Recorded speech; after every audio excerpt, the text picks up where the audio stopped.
কেরানীগঞ্জকে মাদক মুক্ত করতে হলে, সন্ত্রাস মুক্ত করার জন্য, ভূমিদস্যুর হাত থেকে কেরানীগঞ্জকে রক্ষা করার জন্য যদি রাজপথে আমাকে রক্তাক্ত হতে হয়, তার জন্য আমি নিপুণ রায় প্রস্তুত আছি।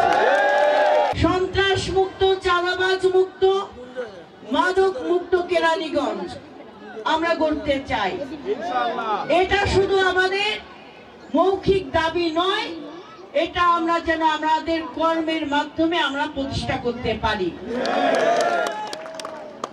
আপনাদের কাছে আমি এটা অঙ্গীকার করছি, বাংলাদেশ জাতীয়তাবাদী দলের কোন নেতৃবৃন্দরা মাদকের সাথে জড়িত থাকবে না, এবং যারা মাদকের সাথে জড়িত থাকবে যথাযথ প্রমাণ পাওয়া মাত্রই সাংগঠনিক ব্যবস্থা আমরা গ্রহণ করব। আমরা আমাদের আগামী প্রজন্মকে নিরাপদ করার জন্য, আগামী প্রজন্মকে আলোর পথ দেখানোর জন্য সর্বপ্রথম আমি মনে করি আমাদের নিজেদেরকে সংশোধন করতে হবে। এখন আমি যদি মাদক বিরোধী কথা বলি আর নিজেই মাদক সেবন করি, তাহলে তো হবে না। আপনি যেটা বলছেন, আপনি সেটা বিশ্বাস করেন কিনা সেটা আপনাকে উপলব্ধি করতে হবে।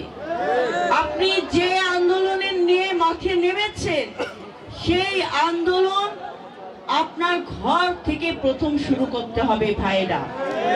তাই আমি বলবো, আমাদের বিএনপির যে সকল নেতৃবৃন্দরা আপনারা যে সামাজিক কর্মকাণ্ডেও, সামাজিক আন্দোলনে আপনারা নিজেদেরকে সম্পৃক্ত করছেন, আপনারা সর্বপ্রথম আপনার ঘরের দিকে নজর রাখবেন। আমাদের ঘরের একটা সন্তানও যেন মাদকের সাথে আসক্ত না হয়, সেটা আমাদেরকে নিশ্চিত করতে হবে। আমাদের মাথায় রাখতে হবে, আমি যদি প্রথমে আমার ঘরকে মাদক মুক্ত করতে পারি, সন্ত্রাস মুক্ত করতে পারি, চাঁদাবাজ মুক্ত করতে পারি, আমি আমার ঘরের গণ্ডি পেরিয়ে আমার প্রতিবেশী এবং সমাজকে আমরা এই সকল অপকর্ম থেকে মুক্ত করতে পারব। আমি কেরানীগঞ্জবাসীকে অঙ্গীকার করতে চাই এবং শপথ করতে চাই, কেরানীগঞ্জকে মাদক মুক্ত করতে হলে, সন্ত্রাস মুক্ত করার জন্য, ভূমিদস্যুর হাত থেকে কেরানীগঞ্জকে রক্ষা করার জন্য যদি রাজপথে আমাকে রক্তাক্ত হতে হয়, তার জন্য আমি নিপুণ রায় প্রস্তুত আছি। এই আন্দোলন গড়ে তোলার জন্য যদি আমাকে বৃহৎ স্বার্থ ত্যাগ করতে হয়, তারপরেও তার জন্য আমি প্রস্তুত আছি।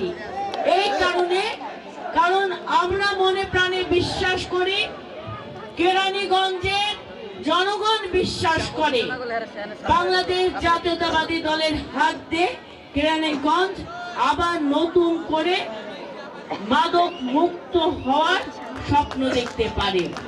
দীর্ঘ 17 বছর যাবৎ স্বৈরাচার ফ্যাসিস্ট দোসররা কেরানীগঞ্জের প্রতিটি অলিতে গলিতে মাদকের আস্তানা গড়ে তুলেছে। এই আস্তানা এমন ভাবে গড়ে তুলেছে, এখানে সর্বোচ্চ পর্যায় থেকে শুরু করে সর্বনিম্ন পর্যায় পর্যন্ত মাদকের সাথে জড়িত।